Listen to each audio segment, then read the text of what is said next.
जय हिंद दोस्तों, स्वागत है आपका यूपीपीसीएस के इस प्रीवियस ईयर की सीरीज में। तो दोस्तों आज हम यूपीपीसीएस के 2019 का क्वेश्चन पेपर करने जा रहे हैं। ठीक है, इससे पूर्व हमने दोस्तों 2023, 2022, 2021 और 2020 के सभी क्वेश्चनों को कंप्लीट कर लिया है। यदि आपने उन वीडियोस को नहीं देखा तो आप हमारे चैनल की प्लेलिस्ट में जाकर उन वीडियोस को विजिट करें, क्योंकि वो सभी वीडियो आपके एग्जाम में आपको सक्सेसफुल दिलाने में सहायता करेंगी। तो चलिए दोस्तों, बिना किसी देरी के हम आज का सेशन आरंभ करते हैं। तो चलिए शुरू करते हैं। क्वेश्चन नंबर फर्स्ट, जो कि प्राचीन इतिहास से संबंधित है, वह कह रहा है कि हठ योग के संदर्भ में निम्नलिखित कथनों में से कौन सा कथन यहाँ पर सही है। स्टेटमेंट फर्स्ट कह रहा है कि हठ योग नाथ पंथियों द्वारा अपनाया जाता है। सेकंड स्टेटमेंट कह रहा है कि हठ योग क्रिया को सूफी संतों ने भी अपनाया था। तो नीचे दिए गए कूट का प्रयोग करके हमें राइट आंसर का चयन करना है। तो यहाँ पे दोस्तों दोनों ही स्टेटमेंट अपने आप में सही हो जाती है। तो इस प्रकार जो हमारा राइट आंसर होगा वह होगा ऑप्शन सी। दोस्तों जो नाथ संप्रदाय है वह भारत का शैव संप्रदाय का प्रमुख पंथ है। ठीक है, मध्य युग में इस संप्रदाय में बौद्ध, शैव तथा योग की परंपराओं का समन्वय भी दिखाई देता है। यह हठ योग की साधना पद्धति पर आधारित पंथ है। किस पर यह आधारित है? तो हठ योग की साधना पद्धति पर। ओके, शिव इस संप्रदाय के प्रथम गुरु और आराध्य हैं। कौन है इस संप्रदाय का प्रथम गुरु और आराध्य? तो आपको शिव भगवान मिल जाएंगे। 13वीं शताब्दी में हठ योग की पुस्तक अमृत कुंड का अरबी फारसी में अनुवाद हुआ, जिसका सूफी मत पर स्थायी प्रभाव पड़ा था। शेख नसीरुद्दीन चिराग दहलवी ने कहा था कि प्राणायाम सूफी मत का सार तत्व है। वहदत उल वजूद के सिद्धांत योगियों के सिद्धांत के समान थे। किसके सिद्धांत योगियों के सिद्धांत के समान थे? तो दोस्तों वहदत उल वजूद के। अब्दुल कुद्दुस गंगोही जो कि चिश्ती परंपरा से थे, उन पर नाथ सिद्धांतों का दूरगामी प्रभाव था। उनके ग्रंथ रूस दनामा में योगी संत गोरखनाथ के संदर्भों में उनकी तुलना परम सत्ता से की गई थी। सैयद मुर्तजा ने योग पद्धतियों के साथ अबू अली कलंदर की कलंदरिया साधना से समानता करते हुए योग कलंदर की भी रचना की थी। ओके, बढ़ते हैं नेक्स्ट क्वेश्चन की ओर। सेकंड क्वेश्चन दोस्तों जो हमारा कह रहा है वह कहता है कि सूची 1 को सूची 2 से सुमेलित कीजिए और सूचियों के नीचे दिए गए कूट से राइट आंसर का चयन करना है। तो यहाँ पर दोस्तों सूची फर्स्ट में एक तरफ राजवंशों का वर्णन है और वहीं दूसरी तरफ जो सूची है उसमें राजवंशों की राजधानी का वर्णन दिया हुआ है। अब हम बात करें पल्लव राजवंश की राजधानी क्या थी? तो दोस्तों पल्लवों की राजधानी कांची थी। पांडव की राजधानी की हम बात करें तो पांडवों की राजधानी मदुरा आपको देखने को मिल जाएगी। वहीं यादवों की हम बात करें तो यादवों की राजधानी क्या थी? तो इनकी राजधानी देवगिरी थी। वहीं काकतीय वंश की बात की जाए तो काकतीय वंश की राजधानी आपको वारंगल देखने को मिल जाती है। इस प्रकार दोस्तों हमारा राइट आंसर हो जाएगा ऑप्शन बी। ये देखिए दोस्तों, जो पल्लव राजवंश है, ठीक है, उनकी राजधानी कांची है, पांडवों की राजधानी मदुरा है, यादवों की राजधानी देवगिरी देखने को मिल जाएगी आपको, वहीं काकतीय वंश की राजधानी वारंगल है। क्वेश्चन नंबर थर्ड इज निम्नलिखित में से किस मंदिर को विदर्भ का खजुराहो के रूप में जाना जाता है? तो हमारा जो मार्कंडेश्वर मंदिर है उसे ही विदर्भ के खजुराहो के नाम से जाना जाता है। तो हमारा ऑप्शन ए राइट हो जाएगा। मार्कंडेश्वर जो मंदिर है उसको विदर्भ का खजुराहो या मिनी खजुराहो के रूप में भी जाना जाता है। महाराष्ट्र के गढ़चिरौली वेनगंगा नदी के किनारे 9 से 12वीं शताब्दी के मध्य निर्मित इन मंदिरों की कुल संख्या लगभग 24 थी, जिसमें से 18 खंडहर हो चुके हैं। बचे कितने हैं? 6। ओके, भारतीय पुरातत्व सर्वेक्षण विभाग द्वारा 2017 से इस मंदिर परिसर का जीर्णोद्धार किया जा रहा है। ओके, नेक्स्ट क्वेश्चन जो हमारा है वह है क्वेश्चन नंबर 4, जो कि मध्यकालीन इतिहास से संबंधित है। वह कहता है कि निम्नलिखित में से कौन सा सही सुमेलित नहीं है? दाम जो है, देखिए जो दाम है वह एक ताम्र की मुद्रा थी, ठीक है, जो कि सही है। देसाई की बात की जाए तो देसाई राजस्व अधिकारी है, यह भी सही है। हमें इनकरेक्ट फाइंड करना है, यानी कि गलत। ठीक है, दीवान की भी बात की जाए कि दीवान कौन था, तो दीवान प्रांतीय राजस्व का प्रमुख था, यह फैक्ट भी सही है। जरीब की बात की जाए तो जरीब के सामने दिया हुआ है एक प्रकार का कर, जो कि गलत है। ठीक है, जरीब क्या थी? तो मुगल काल में दोस्तों यह भूमि माप की पद्धति थी। किसकी पद्धति थी? तो भूमि माप की यह पद्धति आपको देखने को मिल जाएगी। किस काल में? तो मुगल काल में। इस प्रकार हमारा राइट आंसर हो जाएगा ऑप्शन डी। ठीक है, ये देखिए दोस्तों, जरीब जो है वह एक प्रकार का कर ना होकर भूमि की लंबाई नापने की इकाई है। ठीक है, जरीब की जो मानक लंबाई थी वह 66 फीट या 22 गज या 4 लट्ठे होती थी। ठीक है, जरीब का जो सर्वप्रथम प्रयोग है अकबर के 9 रत्नों में से राजा टोडरमल द्वारा किया गया था। कहने का तात्पर्य यह है कि जरीब का जो सबसे पहले यूज किया तो किसने किया, तो अकबर के नवरत्नों में से एक नवरत्न जिसका नाम था राजा टोडरमल, उसके द्वारा जरीब का सर्वप्रथम प्रयोग किया गया था। ओके, उन्होंने बांसों में लोहे की छल्ले डालकर जरीब तैयार कराई। दाम तांबे की मुद्रा को कहा जाता है। दाम किसे कहते हैं दोस्तों, तो तांबे की मुद्रा को दाम कहा जाता है। इसका प्रचलन किसने किया, तो शेरशाह सूरी ने दाम का प्रचलन किया, जो कि तांबे की मुद्रा है। देसाई की भी बात की जाए दोस्तों, तो वह मराठा शासन में एक राजस्व अधिकारी होते थे। क्वेश्चन नंबर 5 इज सूची 1 को सूची 2 से सुमेलित करना है तथा सूचियों के नीचे दिए गए कूट से राइट आंसर का चयन करना है। तो सूची फर्स्ट में, ठीक है, कुछ व्यक्तियों का नाम है, ठीक है, और वहीं सूची सेकंड में उन व्यक्तियों से संबंधित पुस्तकों का वर्णन है। तो आपको मिलान करना है कि किस व्यक्ति ने कौन सी पुस्तक की रचना की। ठीक है, तो हम बात करें सोमनाथ की, तो सोमनाथ ने यहाँ पे किसकी रचना की, तो राग विबोध की सोमनाथ ने रचना की थी। ओके, किसकी रचना सोमनाथ ने की, तो राग विबोध की। इस प्रकार जो हमारा मुल्ला दाऊद जी हैं, उन्होंने किसकी रचना की, तो चंदायन ने चंदायन की रचना की। ठीक है, दामोदर कवि की हम बात करें तो दामोदर कवि ने किसकी रचना की, तो पद्मावती कथा की दामोदर कवि ने रचना की थी। वहीं अमीर खुसरो की हम बात करें तो अमीर खुसरो की यहाँ पे जो रचना है वह हो जाएगी आशिका। इस प्रकार दोस्तों हमारा जो राइट आंसर होना चाहिए वह होगा ऑप्शन बी। ओके, ये देखिए दोस्तों, एक तरफ रचनाकार है, दूसरे तरफ उनकी रचना का वर्णन दिया हुआ है। तो मुल्ला दाऊद ने चंदायन की रचना की थी, दामोदर कवि जी ने पद्मावती कथा की रचना की थी। वहीं सोमनाथ की बात की जाए तो सोमनाथ ने राग विबोध की रचना की थी। ओके, आशिका की रचना की बात करें तो अमीर खुसरो द्वारा की गई थी। क्वेश्चन नंबर 6 इज निम्नलिखित में से कौन सी एक विशिष्टता इक्ता व्यवस्था की नहीं है। ठीक है, यहाँ पे आपको फाइंड करना है कि इक्ता व्यवस्था की कौन सी विशेषता नहीं है। आइए एक एक स्टेटमेंट को वेरीफाई करते चलते हैं कि कौन सी विशेषता इक्ता व्यवस्था की है और कौन सी नहीं है। तो स्टेटमेंट फर्स्ट में कहा गया है कि इक्ता एक राजस्व एकत्रित करने की व्यवस्था थी, जो कि अपने आप में सही है। सेकंड स्टेटमेंट कह रहा है कि सियासतनामा इक्ता व्यवस्था की जानकारी का स्रोत था, यह भी सही है। थर्ड जो स्टेटमेंट है वह कह रहा है कि इक्ता से एकत्रित राजस्व सीधा सुल्तान के खाते में जाती थी। तो दोस्तों यह स्टेटमेंट हमारा रॉन्ग हो जाएगा, क्योंकि जो इक्ता से जो भी एकत्रित राजस्व है वह सुल्तान के खाते में नहीं जाता था, अपितु इसका यूज कौन करता था, तो इक्तादार। ठीक है, इक्ता, अब इक्ता क्या होता है दोस्तों, तो प्रांतों को, जैसे साम्राज्य है उसे कई इक्ताओं में बांटा गया था होता है। इक्ता उस समय को प्रांत को कहा जाता था। ठीक है, साम्राज्य का विभाजन प्रांत में कर दिया जाता था जिसे इक्ता कहा जाता था। अब इक्ता से जो वसूली गई राजस्व थी वह इक्तादार के पास जाती थी। नेक्स्ट स्टेटमेंट भी देख लेते हैं दोस्तों क्या कहा गया है।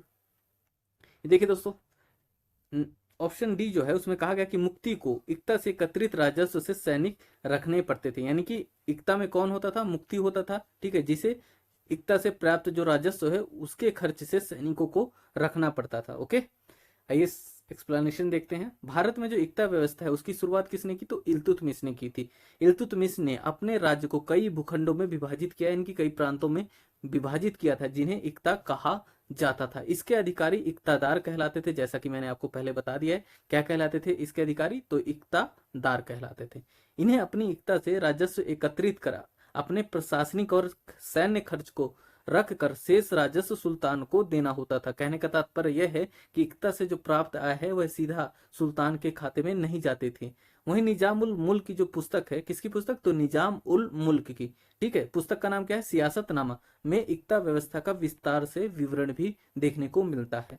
क्वेश्चन नंबर जो हमारा 7 है दोस्तों, वह कह रहा है कि निम्नलिखित में से कौन सा सही सुमेलित नहीं है। एक तरफ पुस्तकों का वर्णन है, दूसरी तरफ उनसे संबंधित लेखकों का वर्णन है। तो यहाँ पे बताना है कि कौन सा जो स्टेटमेंट है वह राइट नहीं। तो हमारा ऑप्शन सी राइट हो जाएगा। ठीक है, तुगलक नामा की जो रचना है वह इब्न बतूता ने नहीं की थी, अपितु तुगलक नामा की रचना किसने की, तो अमीर खुसरो द्वारा तुगलकनामा की रचना की गई थी। ठीक है, आई होप आपको समझ आ गया होगा। वहीं तबकात नासरी की बात की जाए तो इसकी रचना मिनहाज उस सिराज जस जानी ने की थी। वहीं तारीख फिरोज शाही जो पुस्तक है उसकी रचना शम्स से सिराज अफीक ने की थी।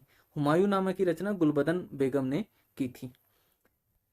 ये देखिए दोस्तों, तबकात नासरी की रचना मिनहाज उस सिराज जस जानी ने, तारीख फिरोज शाही जो पुस्तक है उसकी रचना शम्स से सिराज अफीक द्वारा, तुगलकनामा जो पुस्तक है उसकी रचना अमीर खुसरो ने की, जैसा कि मैंने आपको बता दिया है पहले। हुमायूं नामा की रचना किसने की, तो गुलबदन बेगम ने। दोस्तों मैं दोबारा व्याख्या को इसलिए करा देता हूं ताकि आपका एक बार फिर से रिवीजन हो जाए, क्योंकि जितनी बार आप रिवीजन करिएगा एग्जाम में सक्सेस होने के उतने चांसेस आपके ज्यादा हो जाएंगे। ठीक है, बढ़ते हैं नेक्स्ट क्वेश्चन की ओर। क्वेश्चन नंबर 8 इज क्या कह रहा है क्वेश्चन नंबर 8, तो देखते हैं। निम्नलिखित राजाओं में से किसने अकबर के पूर्व तानसेन को संरक्षण दिया था? तो दोस्तों भाटा का राजा जो रामचंद्र सिंह है उसने अकबर से पहले तानसेन को संरक्षण दिया था। भाटा के राजा जो रामचंद्र सिंह है उन्होंने अकबर से पूर्व तानसेन को संरक्षण दिया था। ठीक है, इनका जन्म 1506 ईस्वी में हुआ था। इनके बचपन का नाम तन्ना। इनकी प्रमुख रचनाएं हैं संगीत सार, रागमाला और श्री गणेश इत्यादि। भारतीय संगीत के ध्रुपद गायन में तानसेन को महारत प्राप्त थी। अकबर ने तानसेन को कांठ भरण वाणी विलास की उपाधि दिया था। ठीक है, अकबर ने तानसेन को कौन सी उपाधि दी? तो कंठा भरण वाणी विलास की उपाधि दी थी। बढ़ते हैं नेक्स्ट क्वेश्चन की ओर। आइए देखते हैं नेक्स्ट क्वेश्चन हमारा क्या कह रहा है।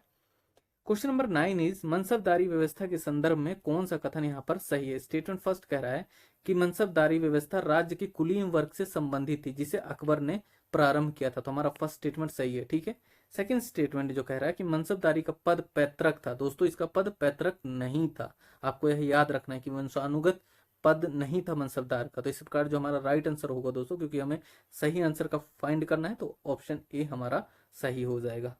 ये देखिए दोस्तों, मनसबदारी जो व्यवस्था है उसका प्रारंभ अकबर ने 1567 ईस्वी में किया। आप ये फैक्ट याद रखिएगा कि अकबर ने मनसबदारी व्यवस्था की शुरुआत कब की।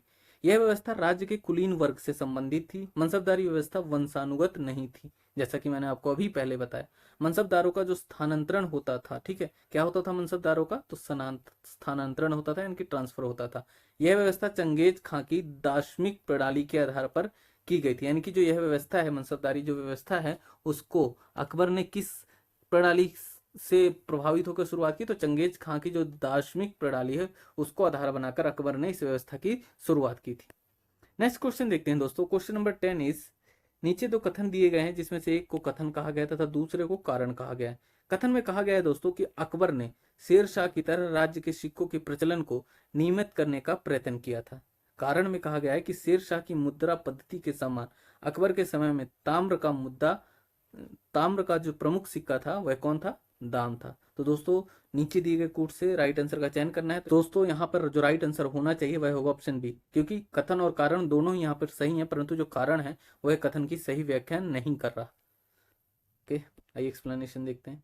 अकबर ने शेर शाह सूरी की मुद्रा पद्धति के समान ही राज्य के सिक्कों के प्रचलन को नियमित करने का प्रयत्न किया था। ठीक है, यानी कि रेगुलेट करने का प्रयत्न किया था। अकबर ने शेर शाह की मुद्रा पद्धति के समान ताम्र का सिक्का दाम चलाया था। शेर शाह ने दोस्तों तांबे का सिक्का दाम चलाया था, उसी को अकबर ने भी आगे जारी रखा। इस प्रकार जो हमारा कथन और कारण है दोनों सही हो जाते हैं, परंतु जो कारण है वह कथन की व्याख्या नहीं कर रहा।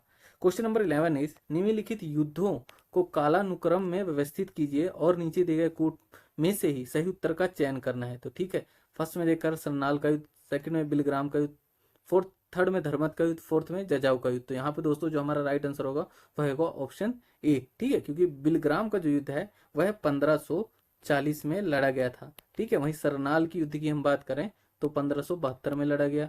वहीं धर्मत की युद्ध की बात की जाए तो धर्मत का युद्ध कब लड़ा गया? तो दोस्तों यह 1658 में लड़ा गया। जजाऊ के युद्ध की बात की जाए तो 1707 में यह लड़ा गया। ये देखिए दोस्तों, एक्सप्लेनेशन में भी यही चीजें दे रखी हैं कि बिलग्राम का युद्ध कब लड़ा गया? तो 1540 में। सरनाल का युद्ध आपको 1572 में देखने को मिल जाएगा। वहीं धर्मत का जो युद्ध है अप्रैल 1658 में लड़ा गया। वहीं जजाऊ का युद्ध है वह जून 1707 में लड़ा गया।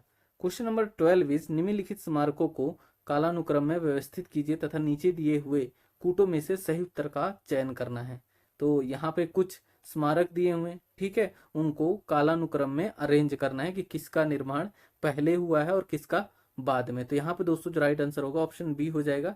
ठीक है, अटाला मस्जिद है जो जौनपुर की, उसका निर्माण यहाँ पर सब प्रथम हुआ है। वहीं रबिया उद दौरानी का मकबरा जो कि औरंगाबाद में यहाँ पे सबसे लास्ट में हुआ है। तो रबिया उद दौरानी का मकबरा किससे संबंधित है? तो यह औरंगजेब की बीबी से संबंधित है।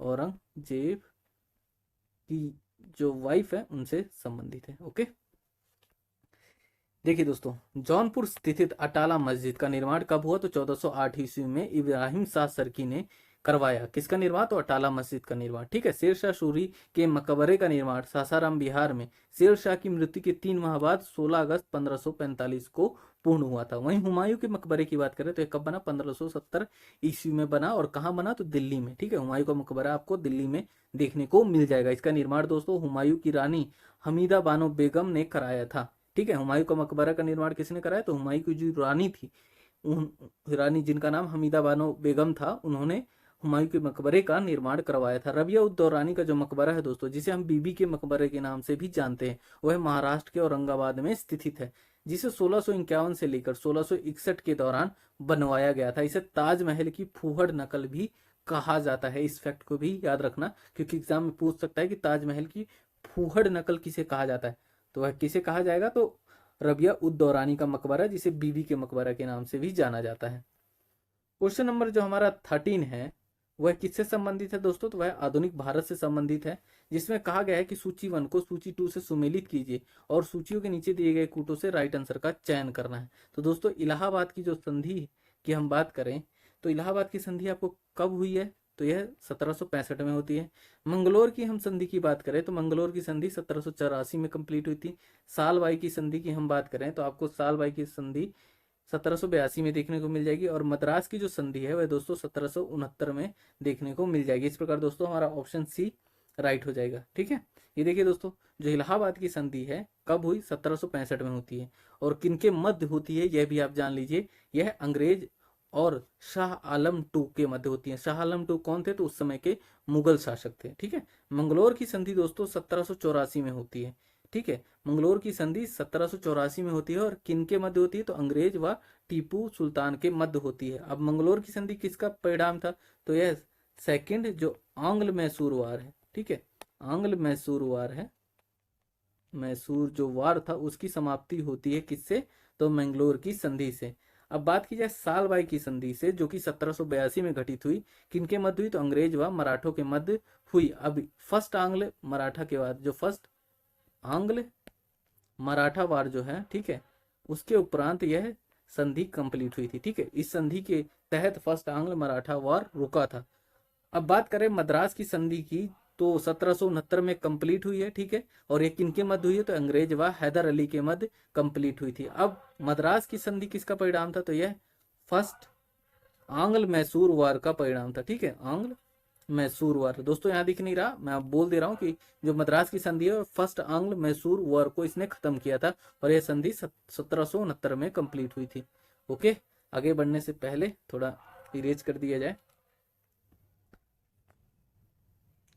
ओके, क्वेश्चन नंबर जो हमारा 14 है दोस्तों, वह कह रहा है कि सूची 1 को सूची 2 से सुमेलित करें तथा सूचियों के नीचे दिए गए कोड से राइट आंसर का चयन करना है। सूची 1 में दोस्तों कुछ मूवमेंट यानी कि आंदोलनों का वर्णन है, वहीं सूची 2 में उन आंदोलनों से संबंधित वर्ष का विवरण दिया हुआ है। पावना आंदोलन की बात करें या पावना विद्रोह की बात करें तो यह कब घटित हुआ? तो यह 1873 से लेकर 85 के मध्य घटित हुआ। एका आंदोलन की बात की जाए तो एका आंदोलन आपको कब देखने को मिल जाएगा? तो यह 1921-22 यानी कि 1922 में आपको देखने को मिल जाता है। संथाल विरोध विद्रोह की बात की जाए तो यह 1855-56 में घटित होता है। ताना भगत जो मूवमेंट हुआ है वह 1914 में घटित हुआ था। अब बात की जाए यहाँ पे राइट आंसर की, तो ऑप्शन बी हमारा सही हो जाएगा।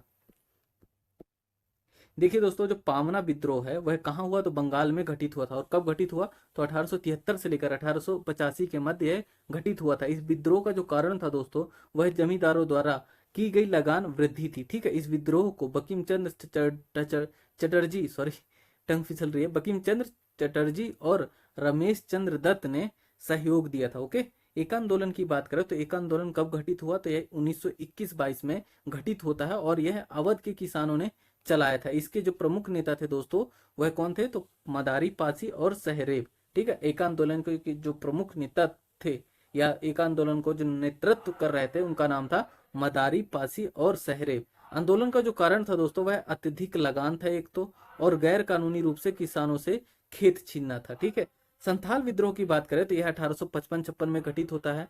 ठीक है, यह आदिवासियों के द्वारा सिद्धू और कान्हू के नेतृत्व में दमन एक कोह, ठीक है, दमन एक कोह किसे कहा जाता था? तो दोस्तों भागलपुर और राजमहल का जो संथाल क्षेत्र था उसे दामन एक कोह के नाम से जाना जाता था। वहां पर यह आंदोलन चलाया गया। वही ताना भगत आंदोलन की बात की जाए तो उसको नेतृत्व कौन दे रहा था? तो जतरा उराव के द्वारा ताना भगत आंदोलन को नेतृत्व दिया जा रहा था। ठीक है, यह ब्रिटिश सत्ता के खिलाफ वर्ष 1914 से लेकर 1918 तक चला था। क्वेश्चन नंबर जो हमारा 15 है दोस्तों, वह कह रहा है कि नेटिव मैरिज एक्ट किस वर्ष पारित किया गया था? तो दोस्तों नेटिव मैरिज एक्ट 1872 में पारित किया गया था, तो ऑप्शन बी हमारा सही हो जाएगा। सिविल मैरिज एक्ट या नेटिव मैरिज एक्ट 1872 में पारित किया गया था। इस अधिनियम के द्वारा लड़कियों की जो विवाह की आयु है ना, वह न्यूनतम आयु 14 वर्ष कर दी गई और लड़कों की जो विवाह की न्यूनतम आयु कर दी गई थी वह 18 वर्ष निर्धारित की गई थी। इस अधिनियम के द्वारा ही बहुपत्नी प्रथा को भी समाप्त किया गया था। क्वेश्चन नंबर जो हमारा 16 है दोस्तों, वह कह रहा है कि नीचे दो कथन दिए गए हैं, ठीक है, जिसमें से एक को कथन तथा दूसरे को कारण कहा गया है। कथन में कहा गया है दोस्तों कि बंगाल की एशियाटिक सोसाइटी की स्थापना वारेन हेस्टिंग के काल में हुई थी और उसने सर विलियम जोन्स के पक्ष में उक्त विद्वत संस्था की अध्यक्षता का प्रस्ताव अस्वीकार कर दिया था, जो कि यहाँ पर अपने आप में सही है। कारण में कहा गया है दोस्तों कि वारेन हेस्टिंग स्वयं एक उद्धत विद्वान तथा प्राच्य विद्या का प्रखर समर्थक था, जो संस्कृत, फारसी व अरबी के अध्ययन को प्रोत्साहित करता था। तो दोस्तों नीचे दिए गए कूटों में से राइट आंसर का हमें चयन करना है। तो यहाँ पे जो राइट आंसर हो जाएगा ऑप्शन बी हो जाएगा, ठीक है, क्योंकि हमारा कथन और कारण दोनों सही है, लेकिन जो कारण कथन है वह कारण की सही व्याख्या नहीं कर रहा है।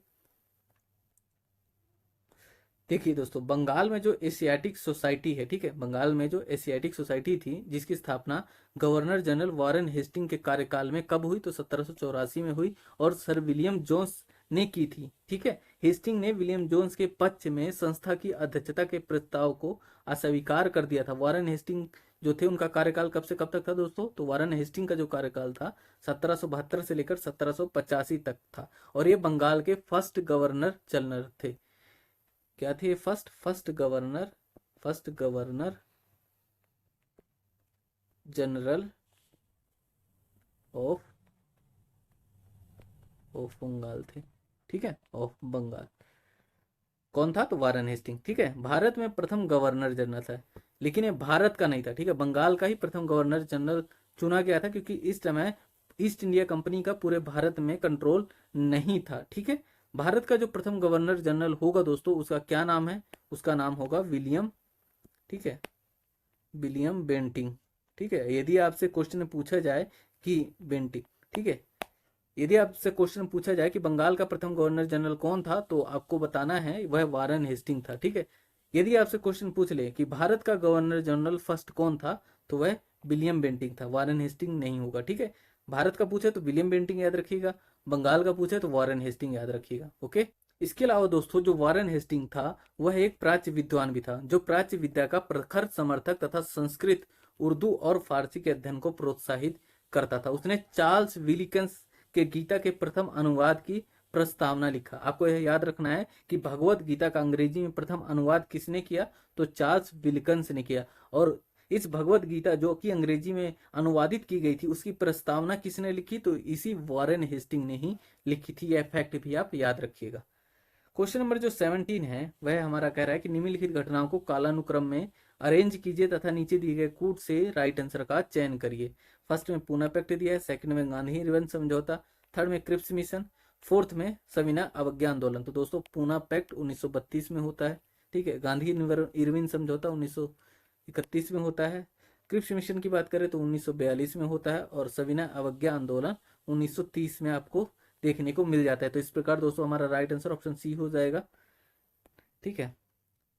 बात की जाए सविनय अवज्ञा आंदोलन की, तो इसकी शुरुआत अप्रैल 1930 में ब्रिटिश साम्राज्यवाद के विरुद्ध भारतीय राष्ट्रीय कांग्रेस द्वारा इसे चलाया गया था और यह एक जन आंदोलन था। गांधी इरविन समझौता जो है वह 5 मार्च 1931 को महात्मा गांधी और लॉर्ड इरविन के मध्य हुआ था। इसे दिल्ली पैक्ट के नाम से भी जानते हैं। गांधी इरविन समझौते को किस नाम से और जानते हैं, तो दिल्ली पैक्ट के नाम से जाना जाता है। पूना पैक्ट समझौता की हम बात करें तो सितंबर 1932 में यह हुआ था। वहीं क्रिप्स मिशन की बात की जाए तो भारत में राजनीतिक गतिरोध को दूर करने के उद्देश्य से मार्च 1942 में ब्रिटिश संसद के सदस्य सर स्टेफर्ड क्रिप्स के नेतृत्व में भारत आया। क्या भारत आया था, तो क्रिप्स मिशन भारत आया था, भारत में राजनीतिक गतिरोध को दूर करने के लिए 1942 में।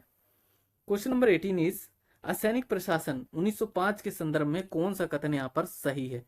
स्टेटमेंट फर्स्ट कह रहा है कि लॉर्ड कर्जन ने प्रांतीय सीमाओं को पुनर्गठित करने का निर्णय लिया, जो कि सही है। सेकंड स्टेटमेंट कह रहा है कि पूर्वी बंगाल और असम नामक एक नया प्रांत भी बन गया, तो यह भी स्टेटमेंट अपने आप में सही हो जाती है। तो इस प्रकार दोस्तों हमारा जो राइट आंसर होगा वह दोनों स्टेटमेंट हो जाएंगे, तो हमारा ऑप्शन बी राइट हो जाएगा। ये देखिए दोस्तों, जो लॉर्ड कर्जन थे, ठीक है, वह एक साम्राज्यवादी व्यक्ति था। इसने प्रांतीय सीमाओं को पुनर्गठित करने का निर्णय लिया। इसने प्रशासकीय सुविधा का हवाला देकर 1905 में बंगाल को 2 भागों में बांटने की आज्ञा को जारी किया। पहले भाग को पूर्वी बंगाल कहा गया। पूर्वी बंगाल के साथ असम के भी क्षेत्र इसमें सम्मिलित किए गए। वहीं दूसरे भाग को में शेष बंगाल, बिहार, उड़ीसा के क्षेत्र शामिल थे। ठीक है। क्वेश्चन नंबर जो हमारा 19 है वह कह रहा है कि मुस्लिम लीग एवं भारतीय राष्ट्रीय कांग्रेस के बीच राजनीतिक गतिरोध को दूर करने के लिए CR फॉर्मूला जो है वह किसने बनाया था? तो ऑप्शन बी राइट हो जाएगा। राजगोपालचारी द्वारा CR फॉर्मूला क्रिएट किया गया था। किस लिए? तो कांग्रेस और मुस्लिम लीग के मध्य राजनीतिक गतिरोध को दूर करने के लिए। 1944 में दोस्तों सी राजगोपालाचारी ने मुस्लिम लीग एवं कांग्रेस के बीच राजनीतिक गतिरोध को दूर करने के लिए एक फॉर्मूला तैयार किया जिसे CR फॉर्मूला के नाम से जाना गया। तो CR फॉर्मूला कब आया? तो 1944 में आया था। ठीक है। इस फॉर्मूले में जो प्रमुख प्रावधान थे वह इस प्रकार हैं कि मुस्लिम लीग कांग्रेस की स्वतंत्रता की मांग का समर्थन करे। लीग जो है वह कांग्रेस को केंद्र में अस्थायी सरकार के गठन में सहयोग भी प्रदान करे और सभी दलों को चुनाव या मतदान से पूर्व विभाजन के संबंध में अपने मत और अपने विचारों को व्यक्त करने की अनुमति होगी। क्वेश्चन नंबर 20 निम्नलिखित में से कौन सा सही सुमेलित नहीं है? एक तरफ घटनाओं का वर्णन है, दूसरी तरफ ईयर का वर्णन है। तो यहाँ पे जो बताना है कि कौन सी घटना यहाँ पर सही सुमेलित नहीं है, तो दोस्तों ऑप्शन डी हमारा राइट हो जाएगा। क्योंकि दोस्तों जो सांप्रदायिक निर्णय आया है यानी कि द कम्युनल अवार्ड जो आया है वह 1933 में नहीं आया, अपितु कब आया? 1932 में। इसके अलावा दोस्तों बात करें भारतीय जल सेना अधिनियम की, तो यह 1927 में अधिनियमित किया गया था। सविनय अवज्ञा आंदोलन की शुरुआत कब हुई दोस्तों? तो 1930 में हुई थी। वहीं द्वितीय गोलमेज जो अधिवेशन है वह 1931 में गठित हुआ था। वहीं फर्स्ट गोलमेज सम्मेलन की बात करें फर्स्ट की, तो 1930 में गठित हुआ। ठीक है। थर्ड गोलमेज सम्मेलन की हम बात कर रहे हैं थर्ड की, ठीक है, तो यह 1932 में हुआ था। ओके, देखिए दोस्तों भारतीय जल सेना अधिनियम 1927 में अधिनियमित हुआ। सविनय अवज्ञा आंदोलन 1930 में शुरू हुआ। द्वितीय गोलमेज अधिवेशन 1931 में, सांप्रदायिक निर्णय 1932 में हुआ। क्वेश्चन नंबर 21 इज निम्न घटनाओं को कालानुक्रम में व्यवस्थित कीजिए और नीचे दिए गए कूट से राइट आंसर का चयन करिए। तो साइमन आयोग की नियुक्ति दोस्तों कब हुई? तो 1927 में हुई थी। जलियांवाला बाग हत्याकांड आपको 1919 में देखने को मिल जाता है। महात्मा गांधी की दांडी यात्रा की बात की जाए तो कब शुरू हुई? तो 1930 में यह आरंभ होती है। फिरोज शाह मेहता की मृत्यु की बात करें तो हम 1915 में यह घटित होता है। फिरोज शाह मेहता की मृत्यु 1915 में हो जाती है। तो इस प्रकार दोस्तों हमारा राइट आंसर होना चाहिए ऑप्शन ए। देखिए दोस्तों फिरोज शाह जो मेहता हैं उनकी मृत्यु 5 नवंबर 1915 को हुई थी। ठीक है। इसी समय मान लो 1915 में ही दोस्तों महात्मा गांधी की भारत में वापसी भी हुई थी। यह फैक्ट भी आप याद रखिएगा। जलियांवाला बाग जो हत्याकांड है वह 13 अप्रैल 1919 को घटित हुआ था। और वहीं साइमन कमीशन की नियुक्ति की बात की जाए तो 1927 में साइमन कमीशन की नियुक्ति की गई। महात्मा गांधी के द्वारा दांडी मार्च दोस्तों 12 मार्च 1930 को साबरमती आश्रम से प्रारंभ किया गया था। क्वेश्चन नंबर 22 कह रहा है कि INA के अधिकारियों पर मुकदमा चलाया गया था। कहां पर मुकदमा चलाया गया था INA के अधिकारियों पर? तो लाल किला में, जो कि दिल्ली में अवस्थित है। इस प्रकार जो हमारा राइट आंसर होना चाहिए ऑप्शन ए होगा। आजाद हिंद जो फौज है उसके गिरफ्तार सैनिकों एवं अधिकारियों पर अंग्रेजों ने लाल किला में नवंबर 1945 में मुकदमा चलाया था। इसके मुख्य जो अभियुक्त है वह मेजर शह नवाज खां थे और कर्नल प्रेम सहगल थे और कर्नल गुरु दयाल सिंह ढिल्लो थे। ठीक है, 3 व्यक्ति थे, मेजर शहनवाज खां, कर्नल प्रेम सहगल और कर्नल गुरुदयाल सिंह ढिल्लो थे। इन पर राजद्रोह लगाया गया था। कांग्रेस ने इनके बचाव हेतु आजाद हिंद फौज बचाव समिति का भी गठन किया गया था, जिसका नेतृत्व कौन कर रहा था? तो भूला भाई देसाई इस समिति के नेतृत्व कर रहे थे। क्वेश्चन नंबर जो हमारा 23 है वह कह रहा है कि भारत में नियोजित विकास का विरोध किसने किया था? तो ऑब्वियस सी बात है, भारत में नियोजित विकास का विरोध महात्मा गांधी जी द्वारा किया गया था। तो ऑप्शन ए हमारा राइट हो जाएगा। महात्मा गांधी ने भारत में नियोजित विकास के विरोध किया। ठीक है, क्योंकि उनका विचार था कि मैं ऐसे भारत के लिए कार्य करूंगा जहां अत्यंत गरीब वर्ग यह अनुभव करे कि यह उसका अपना देश है, जिसके निर्माण में उसकी प्रभावशाली भूमिका हो। ऐसा भारत जहां ना कोई छोटा हो ना कोई बड़ा हो। ऐसा भारत जहां सभी समुदाय पूर्ण मैत्री भाव से रह सके। ठीक है, आपको बस इतना याद रखना है कि महात्मा गांधी ने ही नियोजित विकास का विरोध किया था। ओके, क्वेश्चन नंबर जो हमारा 24 है दोस्तों, है भारत के भूगोल से संबंधित है, यानी कि इंडियन ज्योग्राफी से संबंधित है। आइए देखते हैं क्या कह रहा है कि निम्नलिखित में से कौन सी एक चोटी भारत में नहीं है। तो दोस्तों यहाँ पे जो राइट आंसर होगा वह होगा गुरला मंदाता। ऑप्शन ए सही हो जाएगा, क्योंकि ये भारत में नहीं है। कहाँ है ये? तो ये आपको तिब्बत में देखने को मिल जाती है। ओके, कहाँ देखने को मिलेगी? तो तिब्बत में। इसके अलावा नामचा बरवा की बात करें तो नामचा बरवा भी भारत में नहीं है। ठीक है, यह आपको अरुणाचल प्रदेश के ऊपर ईस्ट तिब्बत में देखने को मिल जाएगी। ठीक है, यह भी आपको ईस्ट तिब्बत में देखने को मिल जाएगी। ठीक है, कामेत की बात की जाए तो यह भारत में अवस्थित है। नंगा पर्वत जम्मू कश्मीर में अवस्थित है। वर्तमान समय में यह पीओके में अवस्थित है। ठीक है, जहां पर पाकिस्तान का कब्जा है, जो कि भारत का ही क्षेत्र है। गुरला मांधाता जो चोटी है दोस्तों, भारत में स्थित ना होकर तिब्बत, जो कि चीन के अंडर आता है, वहां पर मानसरोवर झील के पास स्थित हिमालय का एक भाग है। तिब्बत में इसको नैमो नान्याई के नाम से जाना जाता है। दोस्तों यह नाम टफ है। ठीक है, प्रोनाउंसिएशन करने में मुझे भी दिक्कत हो रही है। तो दोस्तों एक बार इस नाम को देख लीजिए। ठीक है, आपके अवचेतन मन में बस जाएगा। ठीक है, एग्जाम में यदि पूछा जाएगा तो आपको याद आ जाएगा। ठीक है, आगे बढ़ते हैं। नामचा जो बरवा है वह भी चोटी तिब्बत में अरुणाचल प्रदेश की सीमा के पास स्थित है, जैसा कि मैंने आपको पहले बता दिया है। कामेत या कामेत पर्वत जो है वह उत्तराखंड के गढ़वाल क्षेत्र में अवस्थित है, तथा जो नंगा पर्वत है वह जम्मू कश्मीर के पीओके अधिकृत यानी कि पाक अधिकृत क्षेत्र में अवस्थित है। ठीक है, यहाँ पे दोस्तों ऑप्शन ए राइट दे रखा है, क्योंकि आयोग ने इसका आंसर ऑप्शन ए माना हुआ है। क्वेश्चन नंबर जो 25 है वह कह रहा है कि निम्नलिखित में से किस नदी के ऊपरी मार्ग में मीठा जल परंतु निचले भाग में खारे जल का प्रवाह मिलता है? तो दोस्तों लूनी नदी में, ठीक है, उसका ऊपरी मार्ग मीठा जल होता है और निचला भाग जो है वह खारे जल उसमें प्रवाहित होता है। तो इस प्रकार ऑप्शन बी हमारा राइट हो जाएगा।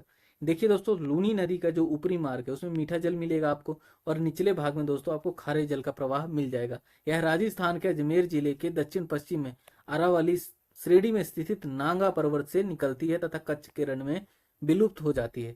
नागा पहाड़ी से उद्गम होता है इसका। ठीक है, बाड़मेर बलतोरा तक मीठा जल रहता है। कहाँ तक आपको लूनी नदी में मीठा जल मिल जाएगा? तो बाड़मेर, जो कि बलतोरा के पास है। ठीक है, बालतोरा में पहुंचते ही इसका जल जो है वह खारा हो जाता है।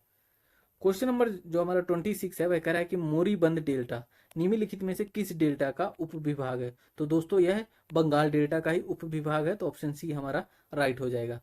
दोस्तों बंगाल डेल्टा को दो भागों में हम बांट सकते हैं। ठीक है, एक भाग है पश्चिमी और दूसरा भाग है पूर्वी डेल्टा। ठीक है, पश्चिमी डेल्टा को प्रोफेसर बागची द्वारा 3 उपविभागों में बांटा गया है। ठीक है, एक है मोरीबंद डेल्टा, प्रौढ़ डेल्टा और जवार सक्रिय डेल्टा। ठीक है, तो इस प्रकार दोस्तों जो मोरीबंद डेल्टा है हमारा, वह बंगाल डेल्टा का ही एक उपविभाग है।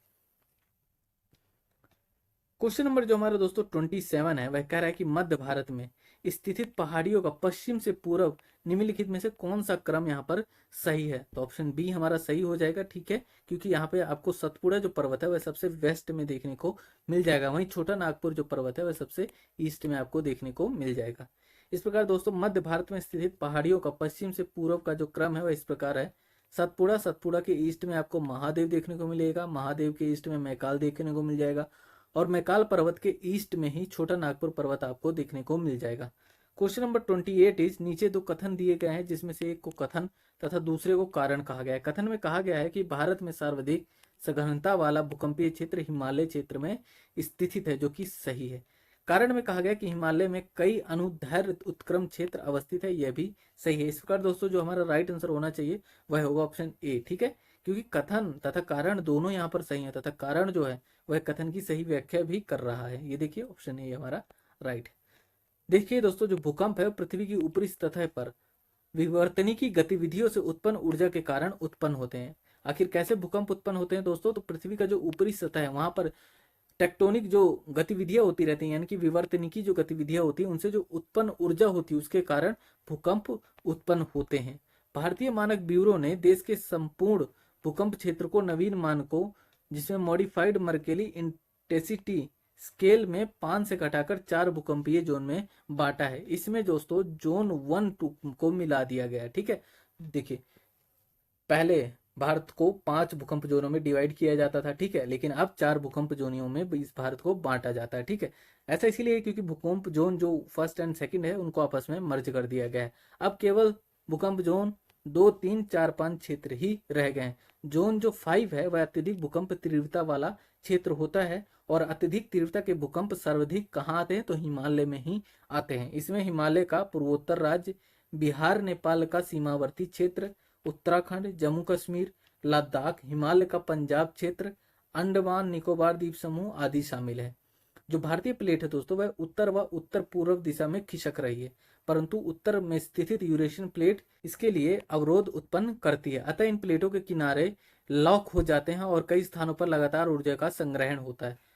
अपार ऊर्जा से दोनों प्लेटों के मध्य कमजोर बिंदुओं पर लॉक टूट जाता है और एकाक ऊर्जा मोचन से हिमालय के चाप के साथ ही भूकंप आता है। ठीक है, हिमालय, ट्रांस हिमालय, महान हिमालय, मध्य हिमालय और शिवालिक हिमालय के रूप में अनेक युगों में निर्मित हुआ है, जिसके कारण यहाँ चट्टानों के अनेक अनुदैर्घ्य उत्क्रम विस्तारित है। ठीक है, क्वेश्चन नंबर 29 इज मणिपुर पहाड़ियों से घिरा इम्फाल बेसिन एक सुंदर उदाहरण है। तो यह सरोवरीय मैदान का एक सुंदर उदाहरण है। कौन? तो इम्फाल बेसिन। तो ऑप्शन ए हमारा राइट हो जाएगा। मणिपुर में दोस्तों जो इम्फाल बेसिन है, ठीक है, 1843 वर्ग किलोमीटर फैला हुआ है। मणिपुर में पहाड़ियों के नीचे बहने वाली कई छोटी नदियां इस घाटी को अंडाकार आकार देते हुए इसके ऊपर से बहती हैं। कुछ जो नदियां हैं जैसे इम्फाल नदी, खुगा नदी, इरिल, थाबल और सेकमई घाटी के नीचे बहती है। ये नदियां घाटी में कई झीलों यानी कि सरोवरों का निर्माण करती हैं, जिसमें लोकटक सबसे फेमस है, प्रसिद्ध है। इस तरह से मणिपुर पहाड़ियों से घिरा इम्फाल बेसिन एक अति सुंदर सरोवरीय मैदान का उदाहरण है। किसका उदाहरण है? तो सरोवरीय मैदान का। क्वेश्चन नंबर जो हमारा 30 है वह कह रहा है कि निम्नलिखित नदियों में से कौन सा अपने भ्रंश घाटी प्रवाह के लिए प्रसिद्ध है। तो जो दामोदर नदी है वह अपने भ्रंश घाटी प्रवाह के लिए प्रसिद्ध है। तो ऑप्शन बी हमारा राइट हो जाएगा। दोस्तों जो झारखंड है, झारखंड का जो छोटा नागपुर क्षेत्र है उसके पूर्वी भाग से निकलने वाली दामोदर नदी जो है वह झारखंड तथा वेस्ट बंगाल में भ्रंश घाटी में प्रवाहित होती है। आसनसोल के समीप यह पश्चिम बंगाल के डेल्टा भाग में प्रवेश करती है। वह रूपनारायण नदी के जल को ग्रहण करती हुई यह हुगली में विलीन हो जाती है। इसकी जो कुल लंबाई है दोस्तों वह 541 मील है। इसका प्रवाह क्षेत्र लगभग 22,000 वर्ग किलोमीटर है। निरंतर आती बाढ़ के कारण इसे बंगाल का शोक भी कहा जाता है। ठीक है, बराकर, जमुनिया तथा बरकी इसकी सहायक नदियां हैं। कौन कौन सी सहायक नदियां हैं? तो बराकर, जमुनिया तथा बरकी इसकी सहायक नदियां हैं। तो दोस्तों यहाँ पर लगभग 30 क्वेश्चन यूपी पीसीएस 2019 के कंप्लीट होते हैं। ठीक है, आने वाली वीडियो में हम यूपी पीसीएस के अन्य क्वेश्चनों को भी कंप्लीट करेंगे। ठीक है, इन्फॉर्मेशन आपको अच्छी लगती है तो वीडियो को लाइक, चैनल को सब्सक्राइब और अपने दोस्तों के साथ जरूर शेयर करें। तो चलिए दोस्तों, मिलते हैं यूपी पीसीएस के नेक्स्ट वीडियो में। तब तक अपना ख्याल रखें, सुरक्षित रहे। धन्यवाद।